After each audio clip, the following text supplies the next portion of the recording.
Pelayanan promotif dan preventif pada infeksi menular seksual disusun oleh Nama Hikmarifani NIM B2406655 kelas F02, dosen pengampu yaitu Ibu Wati SST MKep. Baiklah, langsung saja.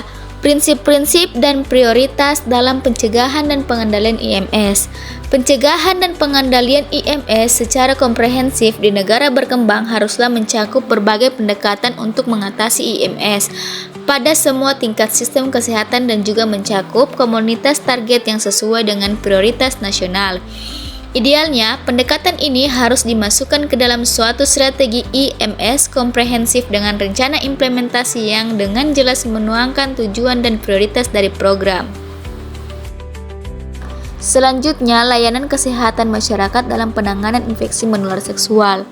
Pengertian IMS atau disingkat menjadi infeksi menular seksual yaitu sekelompok infeksi yang saat ini bertanggung jawab terhadap sejumlah besar morbilitas dan mortalitas di negara berkembang.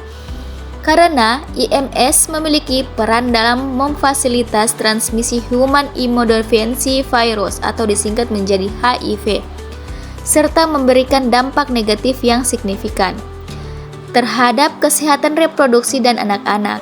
Komplikasi dari IMS dapat menyebabkan infertilitas baik pada laki-laki maupun perempuan, kehamilan ektopik, kanker serviks, kematian prematur, sifilis kongenital, berat lahir rendah, prematuritas, dan oftalmia neonatorum.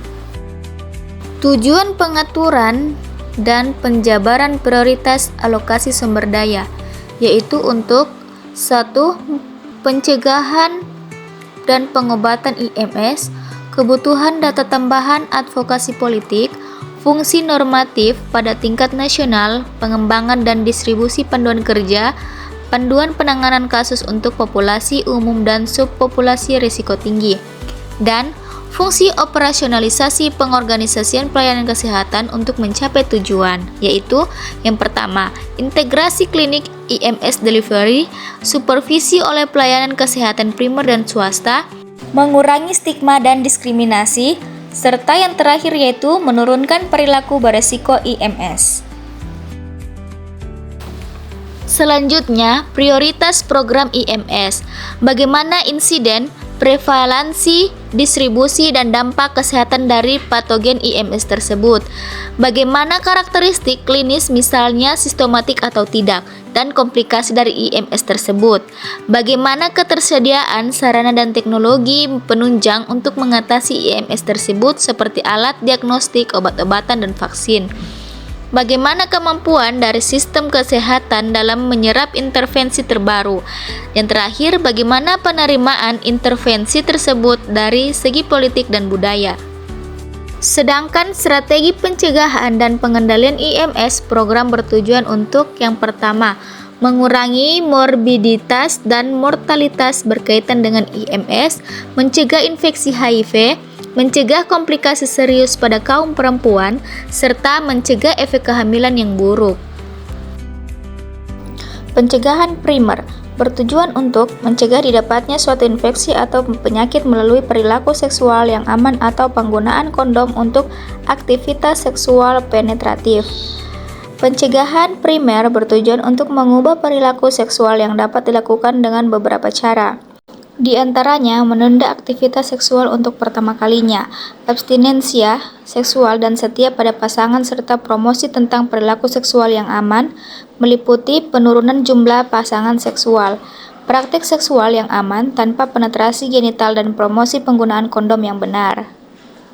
Pencegahan sekunder, promosi perilaku dalam mencari pengobatan, tidak hanya untuk mereka yang memiliki gejala IMS, tetapi juga untuk mereka yang berisiko terkena IMS.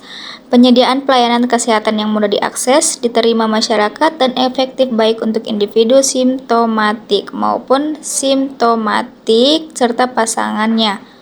Menyediakan pelayanan konseling untuk IMS dan termasuk HIV. Tantangan dalam program pencegahan dan pengendalian IMS. Di negara berkembang, pemanfaatan sektor swasta pelayanan kesehatan pemerintah tidak selalu dapat diterima oleh pasien walaupun pasti tersedia, bahkan di negara yang miskin akan sumber daya. Pilihan pasien tergantung dari ketersediaan pelayanan, kebutuhan dan persepsi pasien tentang keseriusan penyakitnya, biaya, kerahasiaan, keramahan, dan efikasi, serta dukungan sekitar secara keseluruhan. Perluasan cakupan program.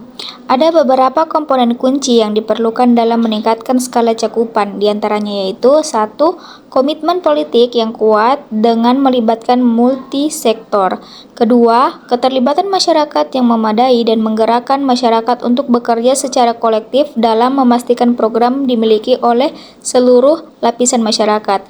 Ketiga, desain teknis intervensi yang dapat diadopsi oleh sektor pemerintah dan swasta. Yang keempat, dukungan teknis dan kapasitas pembangun yang memadai. Yang kelima, sistem manajemen desentralisasi yang efektif, dan yang terakhir yaitu yang keenam, tujuan jelas dan terfokus. Nah, kesimpulannya yaitu infeksi menular seksual masih menjadi permasalahan utama di negara berkembang dengan angka insiden dan prevalensi kasus IMS yang tinggi. Upaya pencegahan dan pengendalian IMS sangat diperlukan untuk dapat menghambat permasalahan tersebut.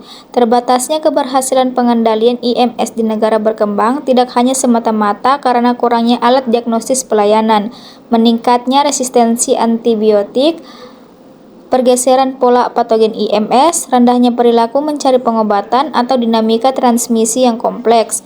Namun, secara lebih mendasar, hal ini disebabkan oleh rendahnya kebijakan politik untuk berinvestasi dalam langkah-langkah pengendalian yang tepat, serta untuk mempertahankan dan memperkuat sistem kesehatan dasar, dan juga sedikitnya data yang tersedia dalam hal beban penyakit dan efektivitas program yang telah dijalankan.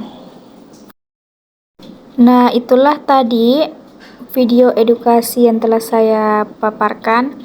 Lebih dan kurangnya saya mohon maaf. Assalamualaikum warahmatullahi wabarakatuh.